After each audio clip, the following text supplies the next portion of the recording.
Monsieur le Président, vous parliez tout à l'heure des États-Unis qui avaient un regard finalement sur son économie et que Donald Trump appliquait finalement un programme de politique intérieure économique sur le pétrole.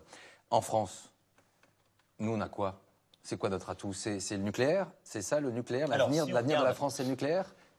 Pas seulement, mais dans un premier temps et encore dans l'entier. Si on parle du climat et du lien climat-économie, moi c'est vrai que moi je ne suis pas un activiste du climat depuis des décennies. Vous avez même reproché pendant la campagne d'être un petit peu atone sur cette question. Mais moi j'ai toujours été sincère. Vous êtes converti rapidement sur la fin ou c'est finalement électoralement c'était pas très efficace? Non, c'est pas ça. C'est que d'abord il faut toujours expliquer les choses. C'est d'abord il y a des gens qui m'ont convaincu. J'ai changé de point de vue sur beaucoup de sujets, sur des sujets structurants. Je suis aujourd'hui convaincu profondément qu'on peut avoir un dynamisme économique et une exigence climatique.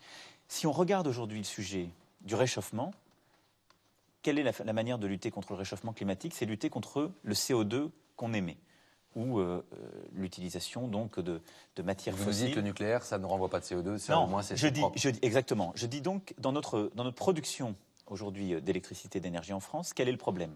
Le thermique et le charbon. On a encore des centrales thermiques à charbon, on va les fermer durant ce quinquennat. Engagement qui n'avait jamais été pris. On va compenser les territoires, on va former, parce qu'il y a des femmes et des hommes derrière, c'est facile de dire on va fermer.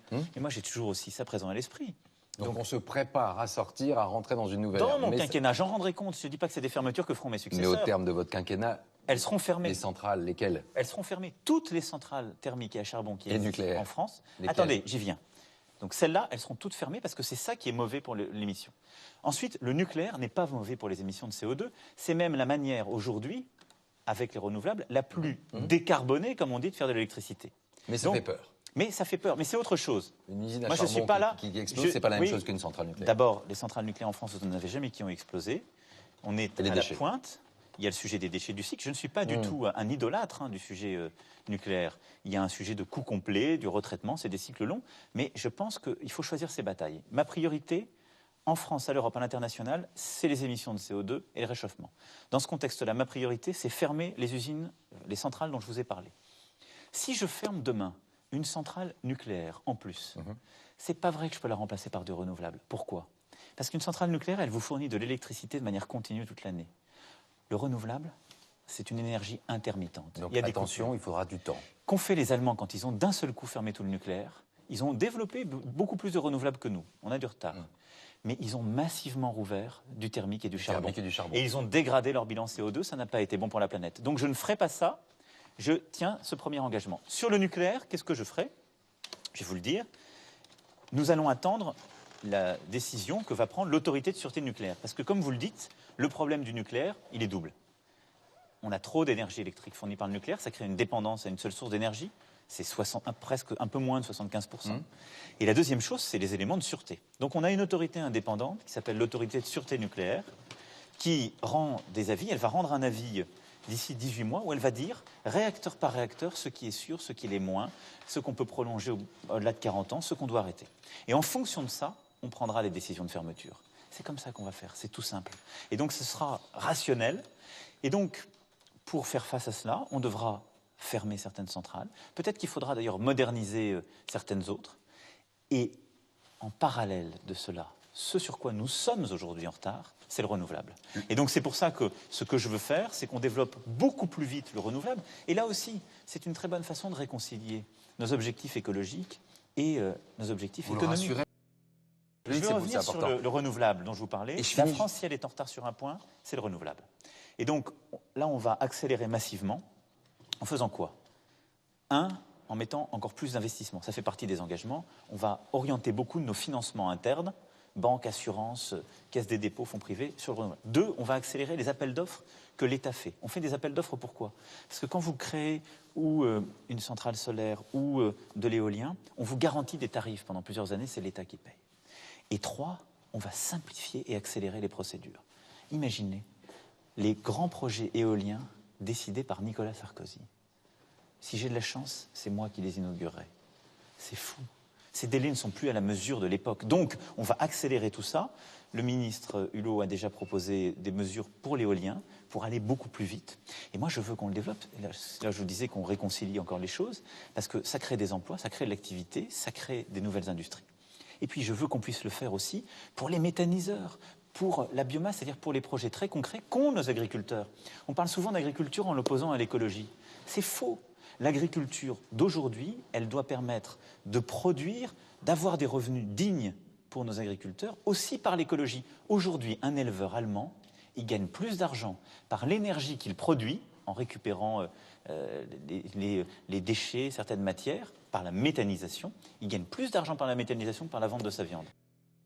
En contournant Donald Trump, en faisant venir cette économie finalement aujourd'hui ici à Paris, cette semaine, vous êtes en train de faire quoi? Vous révolutionnez quelque chose. Pour un écologiste pur et dur, politique depuis des années, un peu à gauche, il est en train de dire, Emmanuel Macron est en train de substituer notre combat par du capitalisme. Pour eux, c'est terrible à entendre. Imaginez ce soir.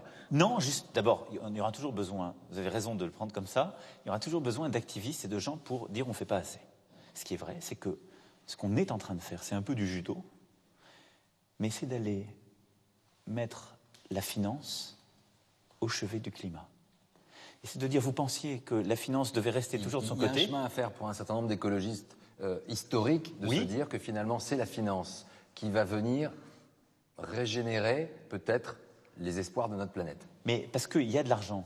Pour faire émerger des projets beaucoup plus vite, on a besoin de mobiliser cet argent. Vous aviez parlé de révolution, on est bien dedans là, depuis quelques temps. Là, on est dans une révolution profonde. Oui. Profonde. Révolution des esprits, des méthodes. Mais plus on avançait jusqu'ici, plus, dès qu'on faisait un projet, on augmentait le bilan carbone, l'empreinte. Donc on dégradait notre situation. Là, on va mettre l'argent là où justement on permet de le baisser. Sur l'innovation fondamentale. Moi, on a décidé de mettre de l'argent en faisant venir des chercheurs du monde entier. Je l'ai annoncé hier, 18 chercheurs venant des meilleurs projets. On a eu des milliers de candidatures. Beaucoup d'Américains. Des Américains, des Canadiens, des Indiens. Vous voulez à Trump, c'est scientifique. Non, parce qu'eux veulent venir, parce qu'ils ont besoin, ils aiment qu'il y ait un leadership politique. Donc le leadership, il est ici, sur l'écologie. Je veux qu'on fasse de la France le leader de la transformation, de la révolution numérique, environnementale et de la finance. Le patron de Tesla, il va venir travailler un peu en France. Je l'espère. Vous essayez de le convaincre? Ça fait partie, j'essaie de convaincre moi tout le monde. Et la révolution qu'on a fait là, c'est qu'on va mettre le financement international aussi sur des pays, les pays pauvres, les pays en développement qui jusqu'alors n'y avaient pas droit. Il y a aussi aujourd'hui des dizaines d'entreprises qui polluent la planète. Elles participent aujourd'hui. On appelle ça du greenwashing. En gros, elles s'achètent une virginité en disant j'investis, je mets beaucoup d'argent, mais pendant ce temps-là, j'ai le droit de polluer. Alors, d'abord, il y a une chose, c'est qu'on a des quotas. Nous, on a mis en place un système ETS en Europe, on a des quotas, donc c'est pas vrai, c'est plus vrai qu'elles ont le droit de polluer comme ça de manière éhontée. En Europe, c'est beaucoup plus régulé. L'un des plus gros pollueurs du monde. L'une des annonces les plus importantes mais en même temps, du sommet, la Chine a dit je mets en place un système de prix du carbone dans mon pays, donc ça va permettre de réduire parce qu'on doit payer des quotas. Sinon, on n'a plus le droit d'aller au-dessus. Donc c'est là où la géopolitique a changé quand même. Notre partenaire finalement sur l'écologie, c'est la Chine et les États-Unis sont de côté, en tout cas sur le plan des États, voilà, parce qu'après on a des partenaires. L'Amérique était là, mais pas le gouvernement fédéral. Par contre, ce qui est vrai, c'est que la Chine a décidé de développer un nouveau leadership international sur les sujets multilatéraux et le climat est une priorité. C'est très important parce que la Chine est un des très gros pollueurs mondiaux.